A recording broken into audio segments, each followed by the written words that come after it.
God bless you. God bless you. God bless you.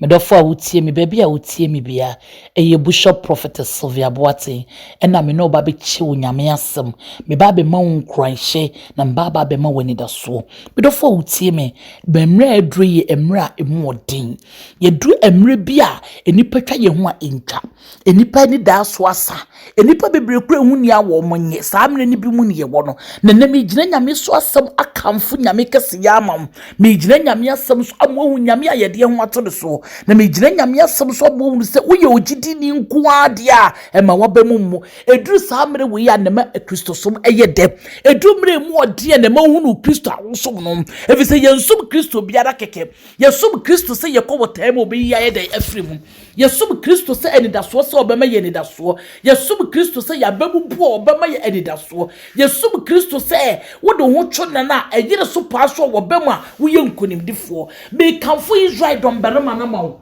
Me kanfo David nyankopon na mawo. Me kanfo Abraham nyankopon na mawo. Kristo ni awotie me pese wotie asem biase. Me pese ohunu nyame ado ho ato de so. Me pese ohunu nyame waji dadie. Me pese ohunu se oka anwe. Me pese ohunu se ohya ejina. Me pese ohunu se ohya ejina. Eno na ma ne ye yonko bi a wo de ho to de so a wo se ho kire bremu no wo tai bremu no no obam so ade nyina adi bo na wie opeye. Me do fa wotie me ma wo gidi asem bi na me ma wo nkrahya asem bi ena asema bi gira so no waka nyina ne se ohini bei ne di wani mansa no aba. Onyankopa wo di wani mansa na waba oni nyame ben. Onyame ben na wo de ho ato de so. Onyame ben na wodwane akotoa no. Onyame ben na wo de wani ato de so. Ena me kanfo David nyankopon ne mam. Me kanfo Abraham nyankopon ne mam. Isaac nyankopon na me ka ne ho aseba kire. Enye nyame hunu bi keke. Oye onyame a wo abodini. Ne di I am that I am. Ne di Israel domberema. Wo di David nyankopon. Wo di Abraham nyankopon. Ne di Adona. No sa di El Shaddai.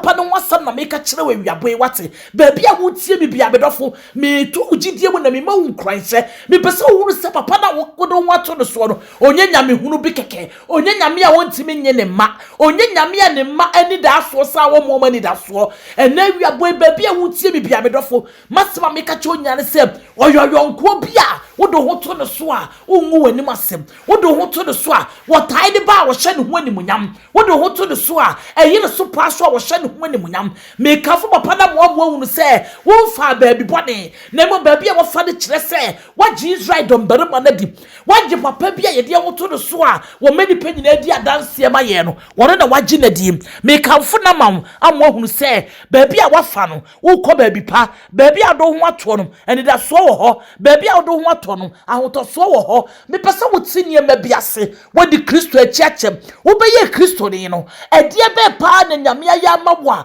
wo betime nya adanse abuadwe ne ntiase so ene me kafu nyame kese ya mam me do fa wotie me baabi a wotie me bia adumre wo so ma honkokro boafo di wanim menye bibi without Holy Spirit menye bibi a wo fro nyame honkokro menye bibi a ma honkokro medi hini wom menye bibi a ma honkokro meka ho wa ma honkokro meka ho ebede na wokofo tema wa frɛ no adumre wo so ma honkokro ka de na wotu ho na mo no ma me a wotie me papa wotie me pese wotie asem bia se onyame onkoko boafo ye boafo ampa wo ye papa bi a wo de wo to so ma bi pese wo ye odofo me kanfo na mo amu se dia wo do wo to nyame so a ongu wani mu ase wate me do fo wotie me wo do wo beto adafo so be yiwa ma wo do wo beto nua bi so be yiwa ma wo do wo beto ma me na obi biara do wo beto so bi be yiwa ba me pese wotie asem bia se de onyi wo madado de wo gya wo mu da no one onkoko boafo wo so frɛ ni de suemo obejo so wo frɛ na no pa obejo so wo frɛ na wi baby biara be frɛ ni bi obejo so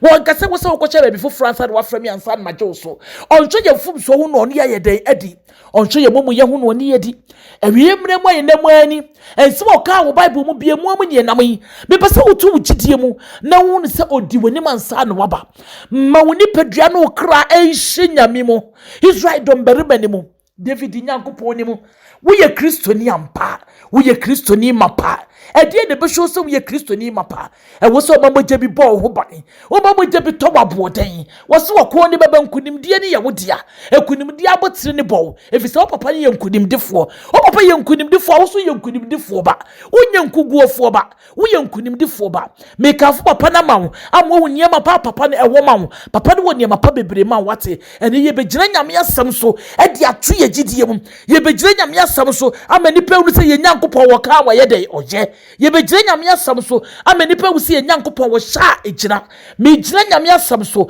ɛnɛ mepatwɛ fa wo twerɛ kronkron no mepatwɛ Deuteronomy chapter 31 verse 3 up to 8. Deuteronomy chapter 31 verse 3 up to 8. Wase hwɛ medi w'anim na meka wo ho wase na me ne wo nenam na mema ahemfo na enipa bi a ɔmayɛ akatin kesi wabrabɔ mu no enipa bi a ɔmabesi suanim sɛ bepɔ no enipa bi a ɔmayɛ ɔmagyere so de ɔmasiw kwan yɛ ma wo nkɔ w'anim wɔ abrabɔ mu no saa nkurɔfoɔ no onyankopɔn se wɔ bɛyɛ dɛ yi wɔse wobɛgu wɔ m'anim ɔse wɔ w'anim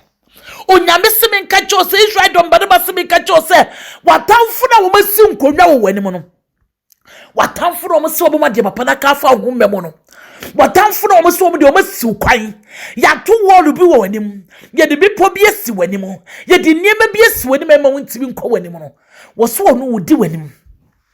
na sɛ onyame di w'anim a hwan ne tamfo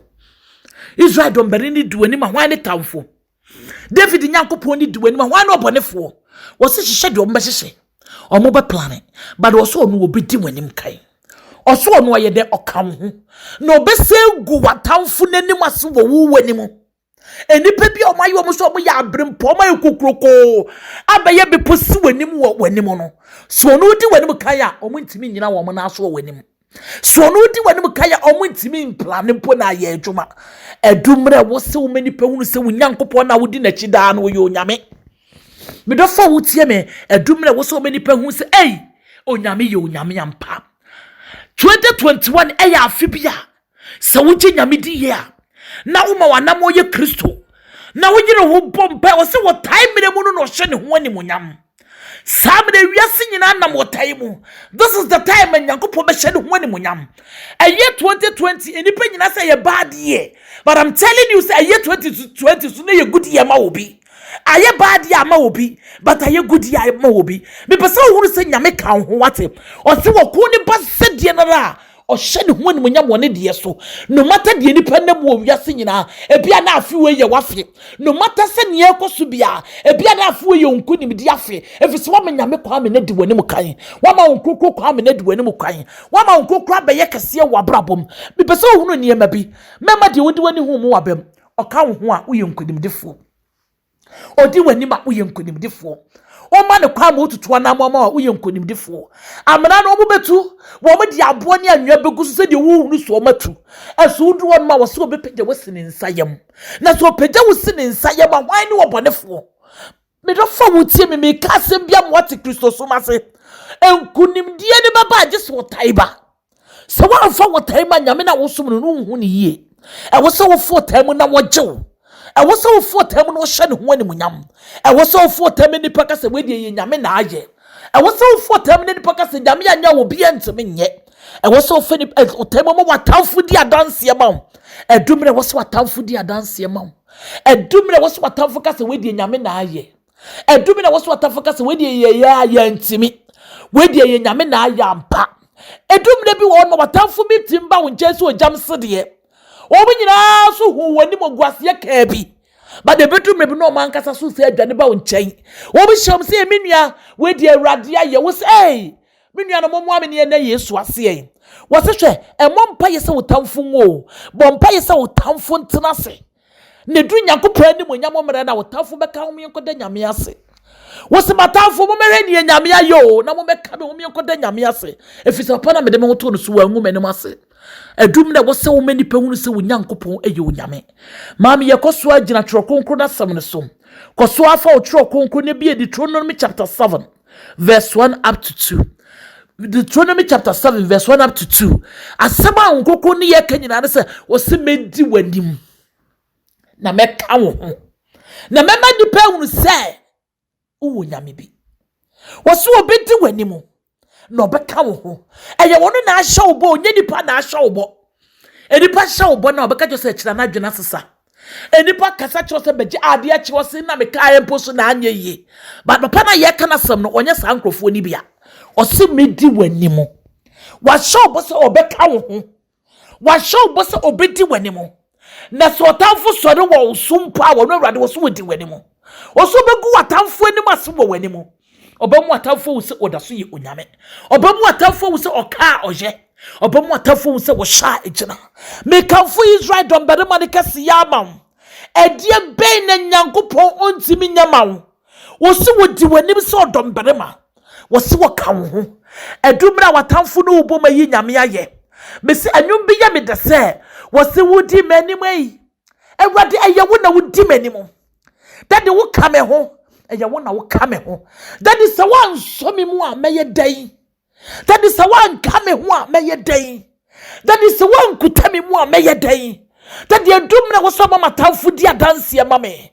edumra wo so mama tamfo ka se ye wo na waye edumre wo so mama tamfo ka se wanya obi enteme nye edumre wo so mama tamfo unu so madi nkuguo edumre wo so mama tamfo se wo ka wo je meni a wotie me dofo a wotie me hye wo kran na me tu wugidie mu ma watamfo ni adanse ma wate ma watamfo ka se yenyame na aye wate otai ni ba na wo koso bom pa ye de awrade se otai bia wia enkunimdie ofa wotai mu a awia enkunimdie medi panyina ni adanse ma wo medi panyina ofa wotai no enya adanse nchiro enhye obi nkran mami a wotie papa wotie me edumra e wose nipa de wo wasam etu obi gidie mu edumra wose nipa de wo wasam echi obi nkran se nyame betimi ayo na minimi obi sei na to no me pesa wo ye testimony ma wo bi wate enam usum obi nya enida so wate enam usum obi gidie mu to wate enam usum nipa hu se nyame betimi aye wate enam usum nipa hu se nyame ka wo ye wate enam usum nipa hu se nyame sha ejina wate me dofo wotie me ba bia wotie me firi fa bia me tu wugidie mu na me mo hu se nyankopon ye waka fa wo 2021 obeye oyo nyame a woni atoro onye nipa no wadi atoro wose wono de wonfa ne mama ya tamfo omi atamfo kase ne nyame ayesom no wahene fa onyame be na wagye na die medofo onyame be na wode ho ato de so edumre wose ma ye nyankopon ye kese edumre wose ma David nyankopon wo ye kese edumre wose ma Abraham nyankopon wo ye kese ye di na chia che eso ye ntimi nya adanse bi ntu ye nua bi gidie mu efisa ya kasa kra ya na mutu Kristo mu ne enye eritieti ma nkruku ni yenim edumre wose oba ni di wanimu oso so oba ni di wanimu a oso so mani di wanimu a mane kwa mani ni wanimu wodo pa ba but mane kwa mani ni wanimu so mane kwa mani di wanimu a na wodi na chi ate se de wo hye de chi no ate se de wakwa ko hye ni mu no etu obone fo arobe na oto ebenyawo oto ara enyam oshisha enyam amana de duru ho no ma ono wahu wanimu dada ntu wontom ose edu ba bia de obepagi wasini nsayam na odi watwa mesimi do fa wutie mo nyame so obepagi wasini nsayam na odi watwa wotai bia wunamu bia mo abamu mu wate oka wo ho otai bia wunamu bia mo abamu mu wate wose wono wonenam otai bia wunamu bia mo ma wabamu mu emoto adumre wo so pija wo ho ena na me ka cho medofo me se 2020 eyeri wiasefo nyina baade but e obi so good year pa sara na me ka nyankopon asem kase ya hye ukura se 2021 ebeye nkunimdi afia ma 2021 ube nyame ya obefa ntuma pefra 2021 ube nyame ya wani mu nyambeba 2021 opon yare a etwamu 2021 ube nyame ya obeju testimony 2021 omo so ma ye bepo isi wani mo no 2021 omo so mo ni wudi akowa abrabo 2021 no so ube nyame ya onyakopo so betwo mo nkwa na so amwa fa ntuma pa efra edumra wo se watamfo na aka se eye nyame na aye ye ntimi ye chichiri ya ntimi ye pam ya ntimi wedi ye nyame na ya mpa wedi ni nyame a wosum no oyo nyame ni nyame a ode ne wato de su no eyo nyame ni nyame a woka a woye no oyo nyame medofo a wotie me baby a wotie me firi bia me gire nyame asem so ato gidiem masem nyina ne se 2021 menyame ni wani mo kan masem nyina ne se 2021 anamo bia menyame ni kan ma wo masem nyina ne se 2021 menyankopon tutu anamo nsiye ma wo masem nyina ne se menyankopon enka wo ho no ma watamfo ni adanse ma wo watamfo nka wo na mo nkodi adanse watamfo ne pretend se de no odo no mra wo nkyai no nkodi adanse ka se we de nyame na aye na no na beka se senye urade na be ya mumba Israel enken senye Israel don berema na be ya mumba wiase nyina enken enya ukokro boafo na be ya medofo wutie me mumba enipa nyina enken ba me wutie me papa wutie me gire Israel don berema so am atu gidie mu se medofo ema wabemu mu ne wo hunu wate ema de wo hunu mu wabemu wate efise ne wo ka ho no so efise ne wo ka ho no so efise de wodi wanim no wo ye kese efise de wafa wo seba na wafa wo nomumu no wo bradwe ne ntiase so omoto arubia wo no urade wo se wo de ne bambo ye den ekata wo so sara na ma Kristo ni wunya ni da so sara na tu Kristo fo gidie mu na ka Kristo a wo so no ka wonne mo no ka wo fa wani hunu ne da but de na atu gidie mu wani frade hunu ye wo hunu se ye woni pa bebre wo di Kristo achi a o Kristo wo hye ne woni munya mo mabrabom wani frade beduru se de wadroi wo woni pa bebre wo di Kristo achi a o Kristo bia o di Kristo achi papa bia o ma na dansidi e bradwe ne ntiase so wadanse ne so wani munyam ne so unkunim die ne so ento problem ni ntimi nyeketwa obi biara wani munyam yekese wadanse yekese bia no o problem yekese na sa problem so timi gira na ufam a unkunim die yekese onyankopɔ de unkunim die abotire na bawo ebede de unkunim die abotire na bam efise papa ye unkunim difo efise papa unkokro bofo ye unkunim difo dia wo ye unkunim difo ba enti unkugu onya wo dia enti problem na wo fam no ebetwa ebu keke woni de ono onya ba bi ntina wo twa bu keke sebebe ni panyina di adanse se ye nyame na aye sebebe watamfo nyina no wo boma kasa ye nyame na aye medofo wutie be koso afa troko nkro no ye ko Isaiah 45 verse 2 ubekai from 2 na akosi 25 no na nasema okenya ne se medi wanim na meka wo ho mebɔ wo ho bai soronko meme ni pe unu se uwo nyame bia wo do ho aye de ato ne so medofo se wo so di wanim kai no obɔ wo bai dia na obema ni pe nyina wu se oyo nyame na waka wo ho dia hwan ne wo bɔnefo was wo be hyehyɛ obo betra but anya adwuma because of bambofo bi ye de eka wo ho me do fa wotie me hye wo nkura na me to gidie mu me pese wo huru wanam oba bia wotu asie efise Kristo oye Kristo wo mana bata so a obonefo ntimi nyina oso oba ne nsa so atumi nyina abrase woso wo de okosie na mrepam okosie sie no de wapie me se problem na wo dem no wo de usie watamfo na mrepam opagya wa watamfo beka wo ne wadi adanse adum na wasi atamfo ne yeto aye nwum onyame fie wo tamfo kura na de aye nwum ne beba efise ohun so ye wantimi etu ono ba wo sa wasem we die enwum na nke de kwa eye edu sa wa ba beka wo ho but wo ye wo tamfo kese but me kanfo nyame kese ya ma wo se me dofo e watamfo de aye nwum beba na ono mu nyina koboma de nyame ase me bompa ise wo tamfo ngu bompa ise wo tamfo ntrase no hwe ba bi nyankopon de wo ko bompa ise wo tamfo ntrase no hwe bambofo bi ne bambo bi eda so bompa ise wo tamfo ntrase na wo hwe aniema boni a wo yetia wa anya adwuma bompa ise wo tamfo ntrase no wo se wo nyankopon ye onyame 2021 me tu gidie mu me do fo wo tie me 2021 me fe di agro me si gina yie na ma 2021 onyankopon ne wakafa wo mram na watamfo ni adanse ma wate ba bia wo tie me bia me gire nyame asem so da bia to gidie mu me de masem nyane se ma wabam mu koso di nyame achi koso fa ahoto ne so koso ti mutia mu kate papa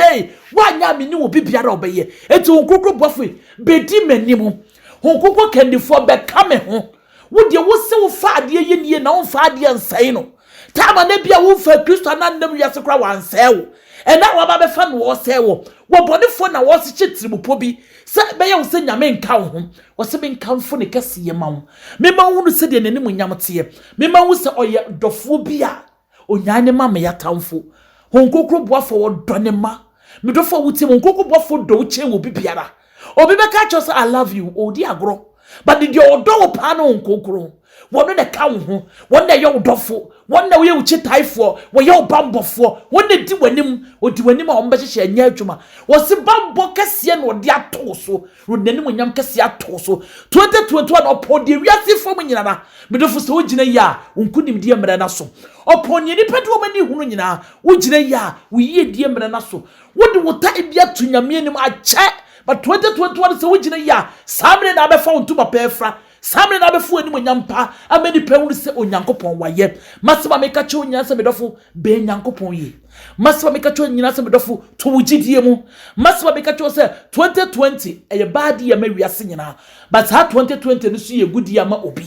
sana meka che 2020 obo ba obu sana ni good testimony no onya 2020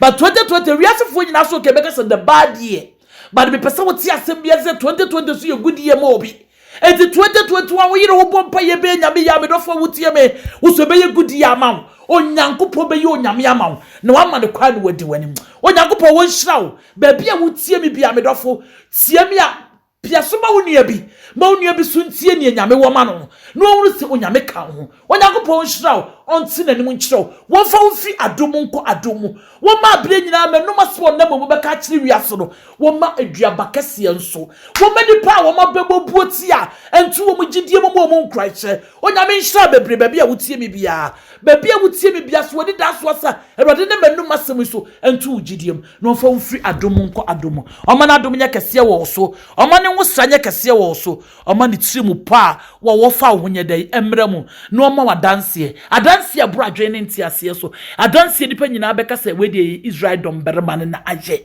adanse a watamfo no bebom akoda nyame ase onyankopon nhiraw no ntire no nkyiro ewo Yesu Kristo Nazarene ni di monti amen amen amen merofo wutie be ye frem Bishop Prophet Sylvia Boate abre nyina mu menyankrasha asem a onyame nkokoma menkrasha asem se memra na me no mecha meba na me no abeche na mdofo o seka message bia fama wo yonku bia na bemu abuo fama wo nua bia na ne da aso asa fama wo nua bia ye ne se nyame ntimi nye na ntu ne gidie no wo se onyame nkokko bofo so be jama no na natamfo abeka ne ho ne nakoda nyame ase onyame nhira bebre ewo Yesu Kristo Nazarene ni di monti amen amen amen amen amen amen amen